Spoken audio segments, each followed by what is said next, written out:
This is Bob Maloney for my MMA News, and I am welcoming Marcus Hardiman tonight. Marcus, how you feeling, my man? I'm good. How are you?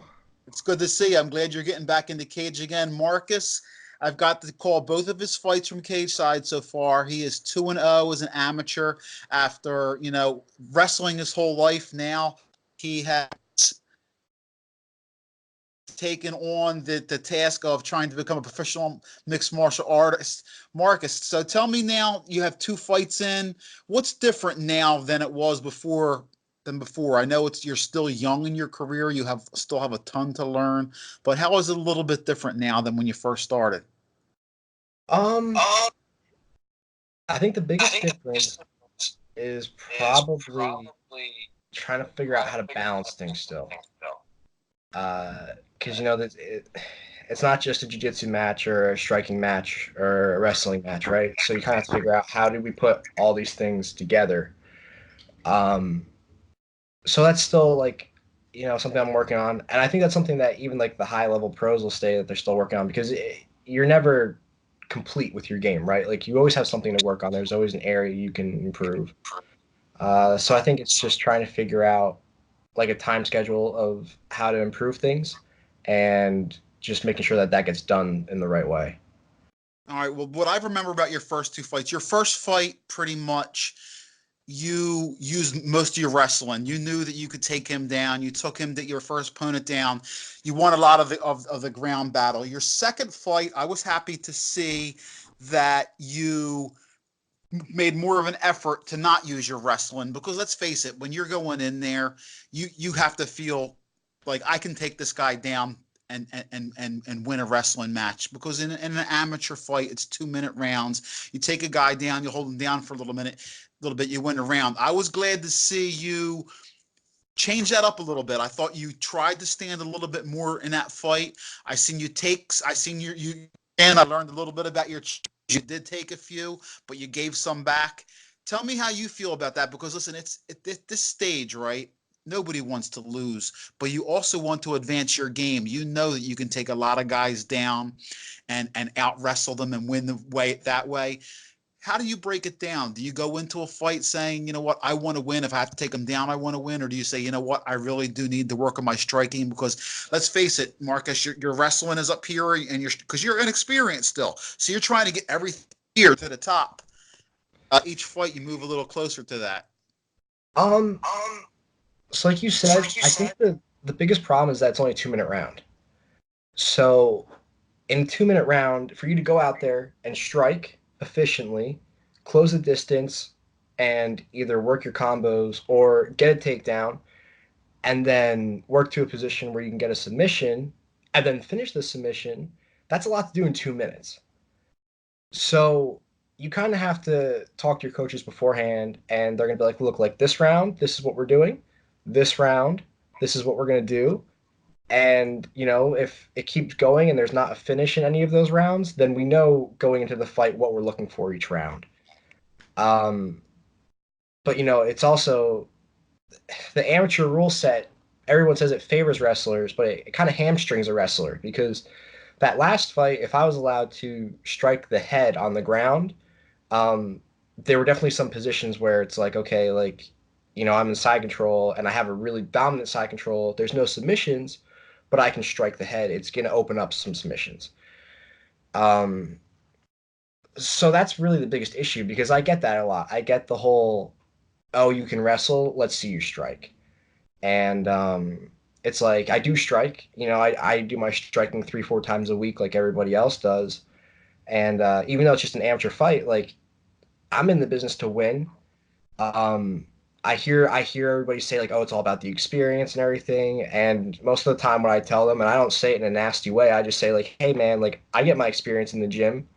And when it comes time to compete, like I want to win. I don't care if it's an amateur fight. I don't care if it's a pro fight. I don't care what level it's at. Like I want to win, right? That's the point of competing. It's not to get experience. At least in my eyes, that's how I see it. So. Well, sooner or later you'll run into another really good wrestler, and Yeah. it'll be what I like to see is when I see two wrestlers go at it, it usually turns into a stand-up fight because they're wrestling kind of balances each other out. Now you were talking about your coaches. Tell me about where you're training at, who your coaches are, and some of the guys that are kicking your ass in the room, getting you ready for this fight coming up at Art of War. So there, we'll start with my striking coach. I've got two. I have a boxing coach, and his name's Kwa, and he just comes over to my house and we work here. And then I have a Muay Thai coach because I realized like I was lacking like the knowledge of kicking. I know that sounds silly, but like I knew nothing about kicks. And I didn't want to be somebody who gets like my leg chopped down by a kick, and now if I have to shoot and wrestle, I can't. So I started going down to Phillipsburg. There's a gym there called Nas Savan. I can't say it. But the guy's name is Dennis, and he's awesome. He used to go over to Sichidong and train over there. So I've been working my Muay Thai over there. And my wrestling, I'm still with my coach John. John's an animal. I mean, that dude. Anybody in the Lehigh Valley or anybody who follows wrestling knows who that guy is. I mean, he's got the most wins in Lehigh history on Division 1 level, and he's like 215 pounds. So like, I can't get on that guy's legs when I wrestle him. It hurts, dude. It hurts my ego a little bit, Bob. Every time I wrestle him, I'm struggling. Well, you know what? You don't want to ever be the biggest dog in the room. You know what I mean? Because that's great that you have guys that that make you work. He's going to make you work. And listen, since he's been in wrestling his whole life, he knows how to make you better, and that's the whole key, man. So tell me about this fight at Art of War. What's your opponent's name, and how do you see this fight? Do you even care about this guy and his skill set, or is this like I'm going to go in there and do my thing? um, so the fight's in Lebanon. I kept telling everybody it was in Philly, and I realized it wasn't. So I had to make a few phone calls and correct that. Um, his name's Craig Myles. I don't know much about him. I know how old he is, and I know he trains at there's a gym in Lancaster. I know he trains out of there, but I don't know anything about the guy. But that's not really an issue. Like it's the same thing as I always plan on doing with my coaches. They tell me like get in there, get in the guy's face, and whatever we're gonna work on, that's what we're gonna do during the fight. Um, because I can't game plan at this level for other people because it's not like they have enough fights yet where I can be like, oh, okay, well, I'm fighting Bob today, and this is what Bob likes to do. You know what I mean? They don't. It's this guy's debut fight, so I don't know what he's going to do, but I know what I want to do, and we work on that at practice every day, and that's really the secret to success right now. Is just stick to the game plan and get in the guy's face. That's it. Awesome. Why, listen, I look forward to seeing you coming up on November 23rd. Again, trying to go 3-0 once again. Marcus Hardiman. Marcus, any shout outs, any love you want to give out before we go? It's all Yeah. yours. The sponsors always. I've got Stations Cafe, Valley Meal Prep. They always make my or my weight cut a little easier. Regena Center down in Jersey. That's a pretty cool place. It's like a wellness center, but they use those red light therapy, which is super cool. I'm pretty geeky, so I like that kind of stuff. I've got Nona's Hook and Yarn hooking me up with some sweet little hats, man. Bob, I'm gonna get you one. I'll get you hooked up too. Hey, I love Uh, it. Love it. dude, it's wintertime. We got to keep the head warm. I don't want to get sick. Yeah, hey. I Always, feel you, always. brother. I see you're trying to imitate me with the smooth shave. That's it. I'm trying. Yeah. Yeah. Hey, well, But listen, that's great, man. Go ahead. Any more else? Who else you got? that's it. Those are the sponsors. Bob, I got a question for you, though. Yes, sir. Bring it on. All right, UFC 244 this weekend. Masvidal Diaz, who do you have and why? Nick Diaz is the best boxer in MMA, in my opinion, and it won't even go to the ground. So I'm going to take. And if it went to the ground, he's a legitimate lethal black belt. So, but he is the best boxer in MMA. I think Nick will win.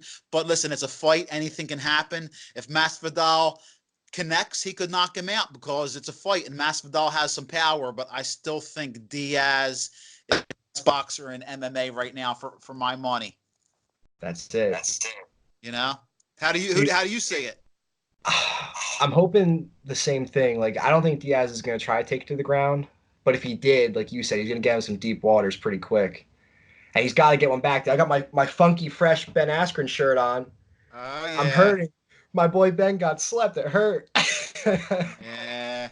Hey, listen, So, you know what, Ben, Dana brought him over too late. I think if he would have came over when he was a little bit younger, and he's older than these guys he's fighting, and he's still listen, when it comes to wrestling, he's still a legend. He still has a damn good record, but what are you going to do? You got to, sometimes it's past your prime like me. That's why I'm doing the media right now. I'm too old to be getting in that cage and getting beat up. You know what I'm saying?